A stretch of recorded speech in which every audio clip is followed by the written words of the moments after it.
Hello again and welcome to episode 23 of Simply Electronics Basics.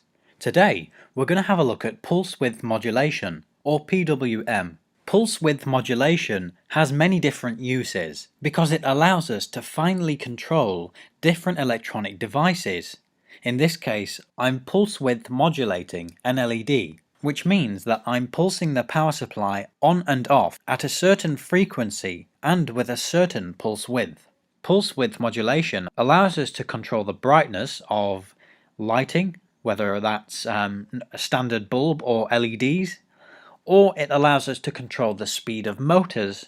Pulse width modulation also allows us to make very efficient power supplies such as step-up, step-down and regulated power supplies, all known as switch mode power supplies.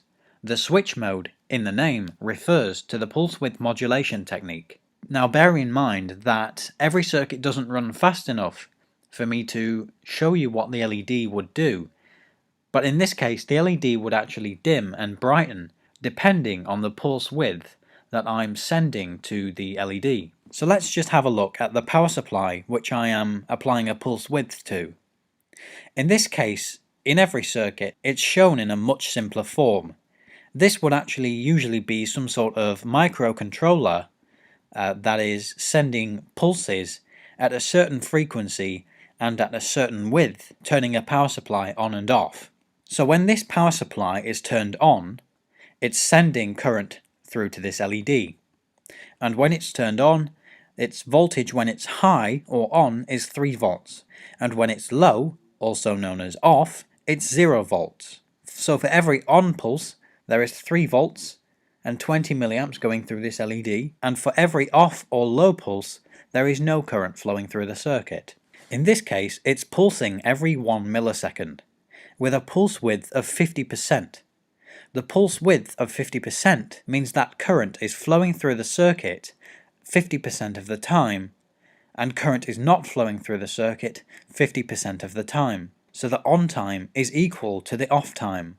If I increase the pulse width to 80%, you can see the result on the graph at the top. Current flowing through the circuit is now on more of the time versus the off time. So the current flowing through the circuit is flowing 80% of the time during the pulse width, and no current flows through the circuit for only 20% of the time. If I further increase the pulse width to 100%, you can see what's happened. Because the pulse width is 100%, current is flowing through the circuit 100% of the time. So there is now no point in time where the circuit is turned off.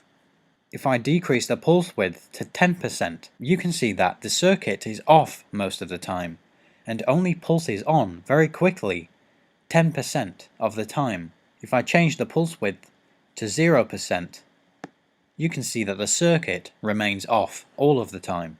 The other thing to look at here is the frequency at which we're pulsing this circuit. Currently, we're pulsing it at 1 kHz. If I increase the frequency of these pulses,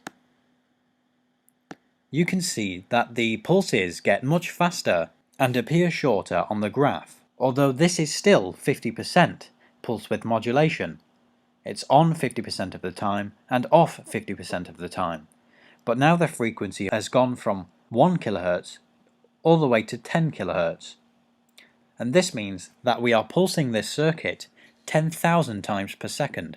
I can also slow it down by decreasing the frequency. You can now see that the frequency is 502 Hz, which means that this would be pulsing 502 times per second. In this case, when we're pulse widthing an LED, if we pulse it too slow, we would be able to see the visible pulses, which would not be ideal. So let's go on to a visual example of pulse width modulation using an Arduino to dim and brighten an LED. So here we are with our example of pulse width modulation on an LED. I have here a simple Arduino microcontroller. We will be going into the Arduino and many fun projects you can do with the Arduino in future videos, so make sure you subscribe for that. So we've got the Arduino microcontroller here, which is sending pulse width modulation to this LED. Now, I've got a little potentiometer here. A potentiometer is basically a variable resistor. So in this case, the potentiometer is used as a voltage divider so that we can get a digital value from 0 to 255 to change the pulse width to the LED. So watch what happens when I adjust this potentiometer. You can see that the LED is dimming when I adjust it, and I can also control the brightness. So by adjusting the potentiometer this way, I'm increasing the pulse width, so the LED is on more of the time, and by turning it this way, I'm decreasing the pulse width, so that the LED is off more of the time. And that's how pulse width modulation works. This can be done to control motors and even to create very efficient power supplies. So just note that this LED is not being dimmed in an analog fashion with a variable resistor. It's dimming through pulse width modulation through this microcontroller, which is sending those on and off pulses to the LED. It's just that the on and off pulses are so fast, within the kilohertz range, meaning it's pulsing at thousands of times per second. So the pulses are not visible to the human eye, but the effect of the dimming and brightening of the LED is visible to the human eye, because the LED, in this case, when it's dimmer, is off more of the time, and when it's brighter, is on more of the time. So in effect, it's changing the average voltage to that LED. And the good thing about this is that I can apply this not only to one LED, but I could use a series of transistors to apply this to much bigger loads, like huge high power motors. I can send a digital pulse width signal to speed the motor up and down. But we'll get into things like that in later videos. If you do enjoy my videos, make sure you subscribe for many more videos to come.